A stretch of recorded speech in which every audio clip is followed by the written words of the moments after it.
Inglis versus Gabriel Nicholas. We'll find out who I think we have 2 players in our top 8 on Sultai Ramp here. One of them is going to be 7 or no, though.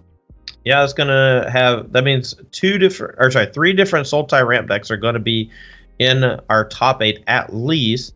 And these 2 players fighting for first seed and being on the play in these Nisu Shakes the World matchups is pretty important. Like, obviously, there's some back and forth where, you can maybe Ether Gust or Nissa and then go for one of your own, so the first person to bite will lose. But being on the play, if you just have like a Euro or Cultivate and just hit all your land drops, just puts you at such a distinct advantage.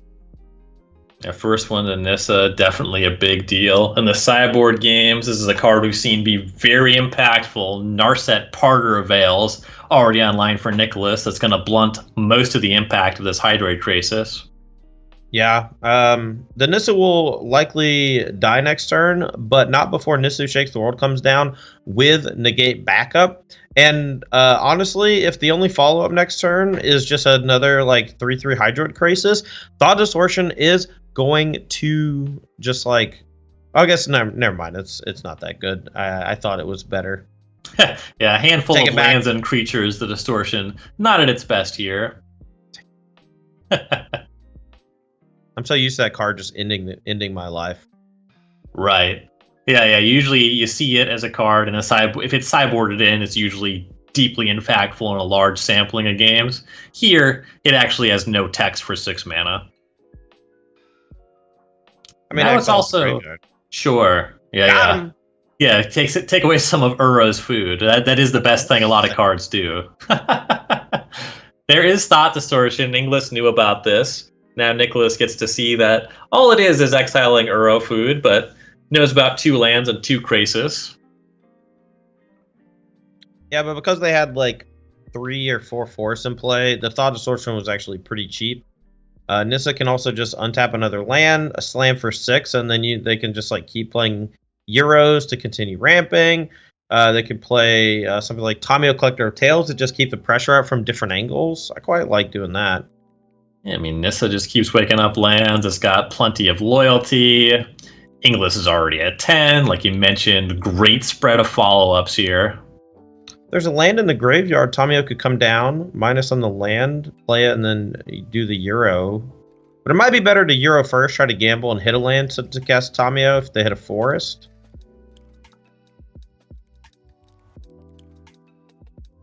Nicholas going to consider the options.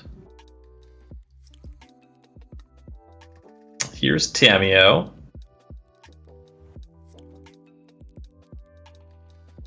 See a +1. We'll find out what the name is. They should Ether Guest. Pretty good name. I would have named Sarpedian Empires Volume 7 just to get that Euro nice and juiced. Can you name that on Arena? Is that? Oh, yeah. You can only name cards that are legal in the format. It's super annoying. Well, Tamio misses, but it provides plenty of food for Uro, the greatest that a card can hope to achieve in some scenarios. Yeah, it looks Here like is Tamio's a Nissa also for Inglis. Yeah, and the Tamio's at 6 as well, I believe. So the Nissa plus Crisis is not even enough to take it down. Indeed. A lot of loyalty on that Tamio. A lot of loyalty on those War of the Spark Planeswalkers. Perhaps adding to their dominance of the format. Well, it certainly doesn't detract from it. You see a land woken up, Tamio bash down to 1. Noxious Grasp, going to take care of Nissa. That was quite a pickup. Yeah, that's well and good, but Nicholas still has a solid hand. I suppose the mana's a lot more taxed at this point, though. Yeah, that Ugin's not coming down at this point. Yeah, like getting rid of the Nissa was a big deal, like a very important step for getting back into the game. Now with Nisu Shakes the World dominance, there's a chance that something like Euro is just like not enough. And because the mana advantage is going to be firmly on the side of Gabriel Nicholas, and they're going to be able to cast like a giant Hydro Crisis to get back some of those resources that they didn't have in the beginning. Nicholas went looking for casualties of war with that Tamio. Really understands that getting this Nissa off the table is very important. Missed, though. Going to have to settle for escaping Uro. fine settle, if you ask me.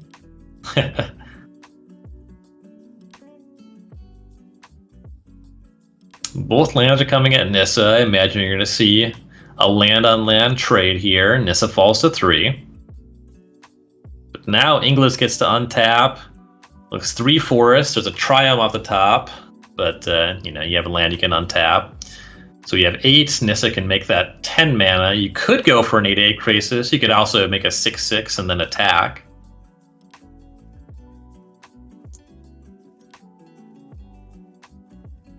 Maybe even make like a 4/4 and try to squeeze a 2-mana spell in here if you could draw one. It's tough because you need to make it like at least a 7/7 to just check the Euro in combat, so it can't just freely attack at your Nissa.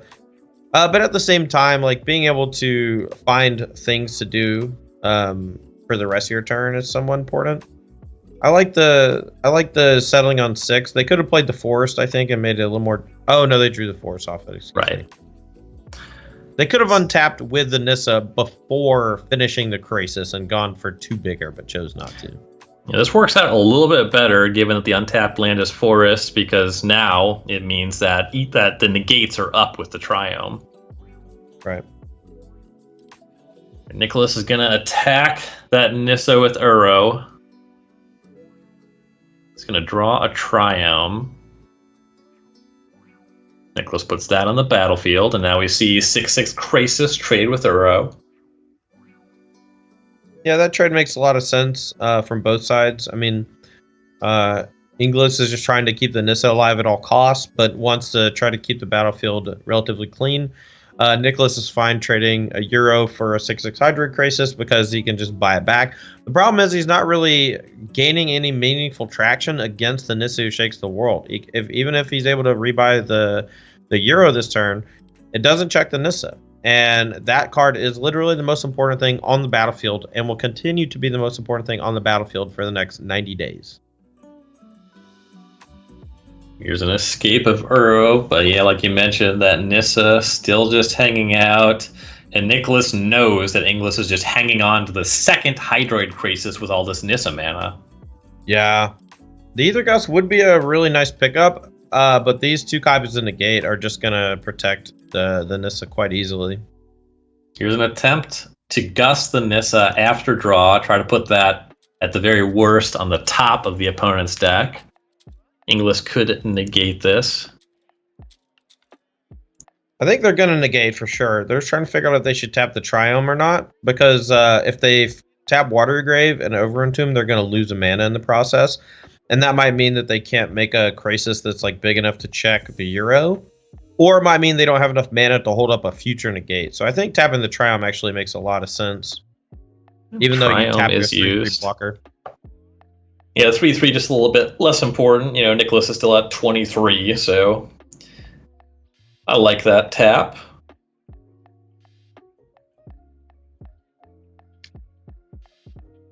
Now we see another Jellyfish Hydra Beast. They can do it for 6 here, spend all the mana, and then untap Watery Grave. And then with the forest have access to another negate, or they could play a Euro from hand. Maybe they're gonna do it for 7 now. It leaves open just the Watery Grave. Oh, but they can still untap with the Nissa, so they'll still have access to negate. Right. So 7/7 Krasis shows up. Nissa's gonna wake up Forest. Can't attack into the Uro. We go back to Gabriel Nicholas, who draws Casualties of War. The mana's not quite there to make this happen through negates. You can't exactly lead on Thought Distortion and cast that the same turn. Yeah, but you can lead on Thought Distortion. Right, and I think that's what Nicholas is leaning towards, because yes, the Nissa Who Shakes the World is annoying, but there's been so many cards drawn in the last turn cycle The Thought Distortion is a nice way to make sure the coast is clear for next turn. Because if this Casualties War gets hit with a negate, the game's basically over. Like this is a death knell, and it's such a brutal death knell because the game was so close beforehand, and that Casualties of War was like the one trick to get back in the game. But now Agonizing Remorse, the Euro, the Nissu Shakes the World, the 7/7 Flying Hydrocrisis, it just all feels like it's just a little too overwhelming. The attempt of the Casualties eats the negate, and now Inglis untapping once again with all this Nissa mana. You see an Uro in hand. There's some lands in there, but going to be a couple of cards drawn and some pretty good bodies on the battlefield. At 7/7 Krasis, the biggest thing around right now. Uro is going to draw a card. And Inglis knows about this Ugin in hand, so very likely you're going to see this Agonizing Remorse take a look. Uro puts in a land. Yeah, pretty easily cast again from the graveyard, though. Yeah, Uro escapes right away.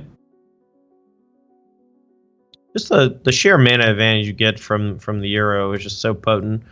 But like Agonizing Remorse here is probably going to take care of Ugin the Spear Dragon, and then I just can't imagine that anything other than a backup Ugin the Spear Dragon off the top does much of anything. Still needs a land, actually, too. Wow. Never mind. And Agonizing Remorse. Let's take a look at that hand again.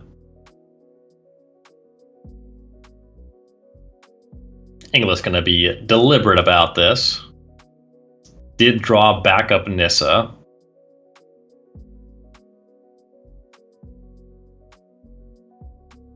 Considering, I guess, taking the Hydroid Crisis over the Ugin just because there's not an 8th land yet.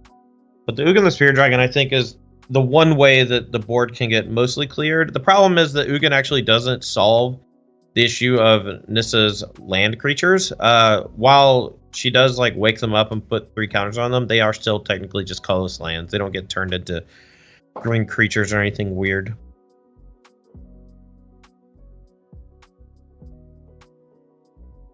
And we're actually going to see Hydroid Crisis exiled. Because like you said, that Ugin does not clean all the way up. Inglis wakes up a land. We'll see if there's any attacks. 2/2 Crisis. 7/7 is going to hang back to block that Uro if it gets frisky. Inglis draws land, mana source number 8. Yeah, this is good for the Ugin for sure. Inglis just navigating this game so well, though, just playing around the Thought Distortion as much as possible, just like mitigating its effect.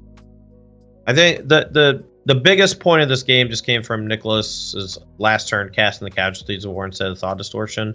Just getting brutalized on the fallback from the Agonizing Remorse and the negate for the Casualties of War itself is just so gross. Nicholas is going to shock, will cast the Ugin. Now things get interesting. It's easy -5. You're just going to get slammed for 9. May as well attack with Uro on the way there. Right. Make sure it resolves first before you attack because you might need to hold your thing back anyway. So Uro draws a card. Inglis gets to trade his Uro. That way he'll go in the graveyard, not be exiled by Ugin.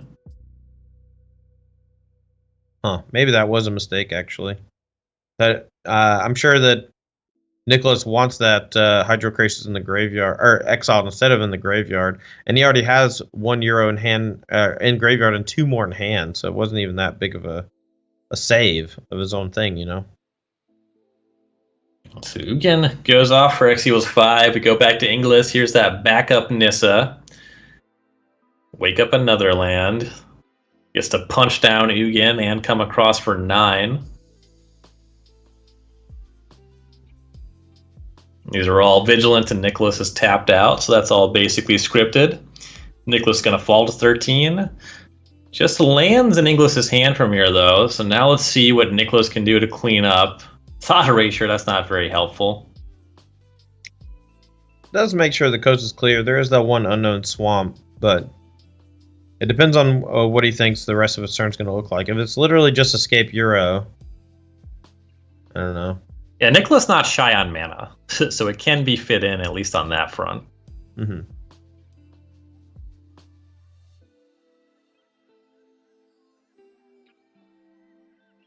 now knows about the swamp. It's time for Uro to escape.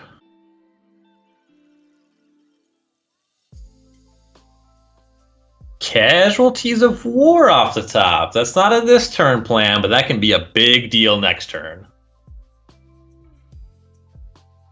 Oh, one good top tech deserves another. Inglis rips Agonizing Remorse.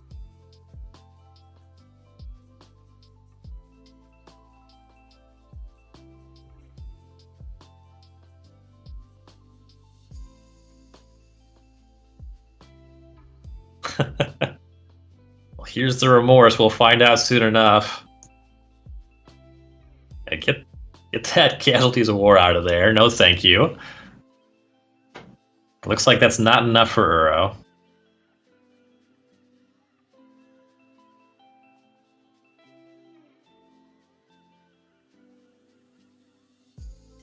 Yeah, I think wakes up Swamp. Might have been worth an all-out attack there, just since they all have vigilance. You know. It also helps fuel the graveyard for the Uro. Might have been able to bring back the Uro that turn. Now we see Narset for Nicholas. Picks up an Ether Gust. That's not bad. Yeah, no, that's quite good, actually. And the Narset actually shuts down the Uro as well. We got the game. Uro's coming for Nissa. Tries Hydroid Crisis. All right. There's a lot of really explosive top decks in this matchup. It's kind of wild. Bunch of lands jump in front of Uro. You're going to see the Titan trade for 2 of them. An unchecked Nissu Shakes the World for so many turns. Ugin cleared most everything, but a backup Nissu Shakes the World. Going to get hit with an Ether Gust, likely during the draw step, so that it can't be activated or cast again on that turn. At least not easily. Escapes again. It's a temple. So the Gust is turned on by the Overgrown Tomb creature. So yeah, that is still live. All right, we have some stops. We are in draw step. Hydroid Crisis is drawn. Now, we'll see if Nicholas fires off that Gust. Yeah, Hydroid Crisis, the draw step for Inglis. It'd be better if that Narset wasn't looming on the other side of the battlefield.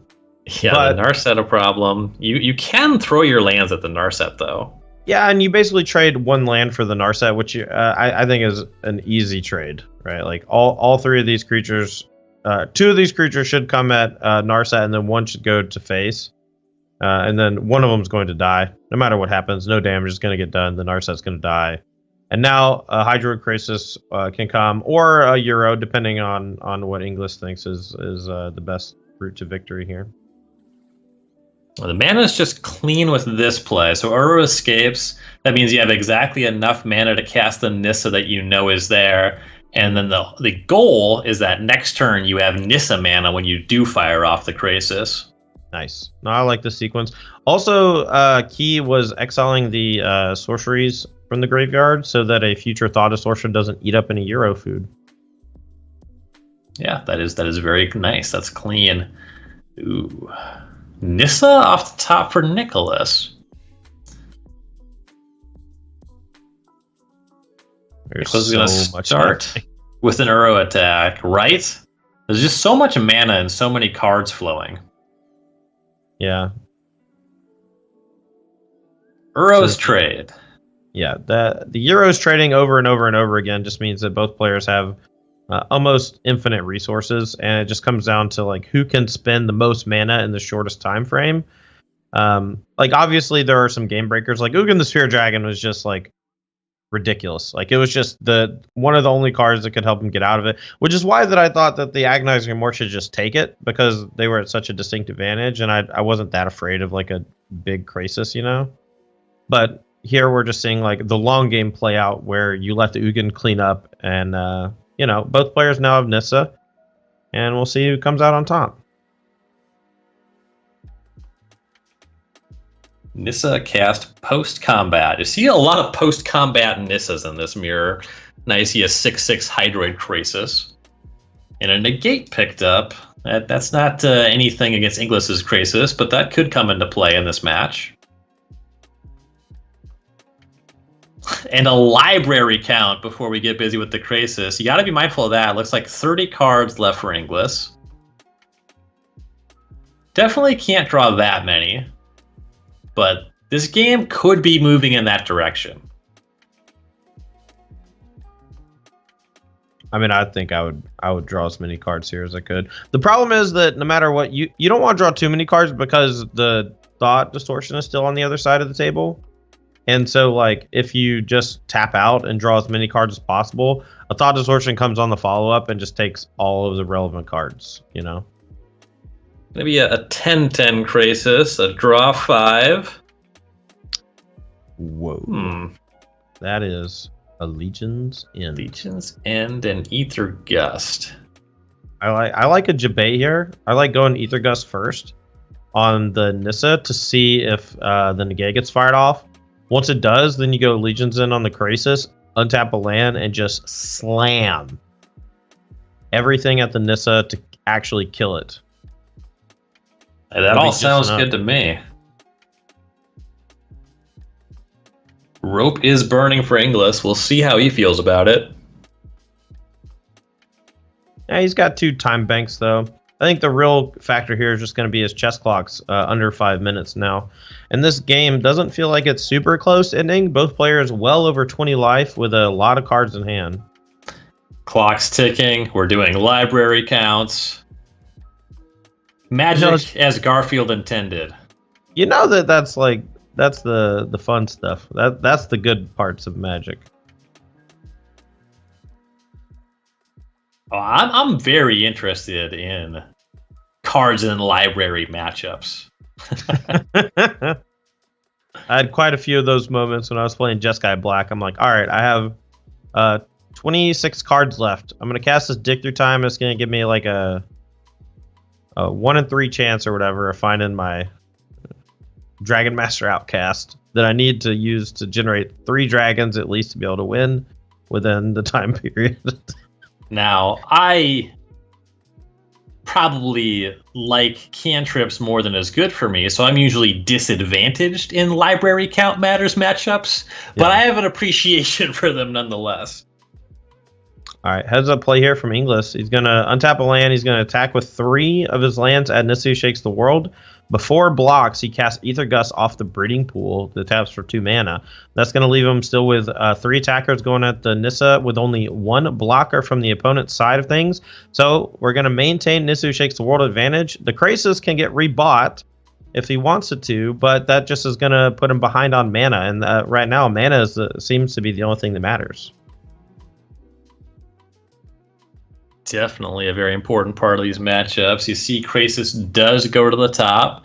Now we're looking at these lands, definitely cleaning up that Nissa. Question for Nicholas, do you trade your land? Looks like the answer is yes. It's a tough one. I guess it just depends on if he has enough mana to do all the stuff he wants next turn, which is probably just like Euro from the graveyard and then cast like a 6/6 Hydro Crisis or something, but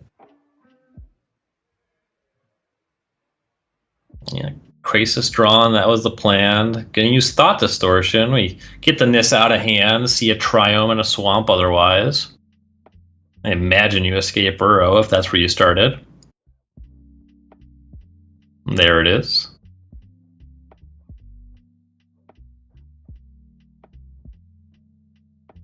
Eliminate. Wow. I hope there's a Swamp left in this deck. I think there is. There it is. That's a forest. No, it's a forest. Oh no. The Hydro Crisis is going to pound this turn. So much damage about to come through. Ooh my. Inglis draws Casualties of War as well. So now that Uro is not looking like too good of a blocker. Yeah, there's so much damage coming through. It's going to kill Euro and the 3/3 land. We're going to untap with Nissa. We're going to attack for 22 and then escape a Euro. Looks like Inglis is pulling ahead here. We were talking about time on the clock. We were talking about cards in the library, but I think we got to turn our attention to the top of Nicholas's deck because it's looking like he's got 1 turn to do it now. Uro's going to escape. The blockers have been cleared out. Another Triome off the top. Those will be cycled in time. About to see an attack for 22. Gonna knock Gabriel Nicholas down to 9. Fabled Passage is the draw. That one is not helpful. No, but the Hydroid Crisis can still come down here. The Euro can come down. The Eliminate can take care of the Hydroid Crisis.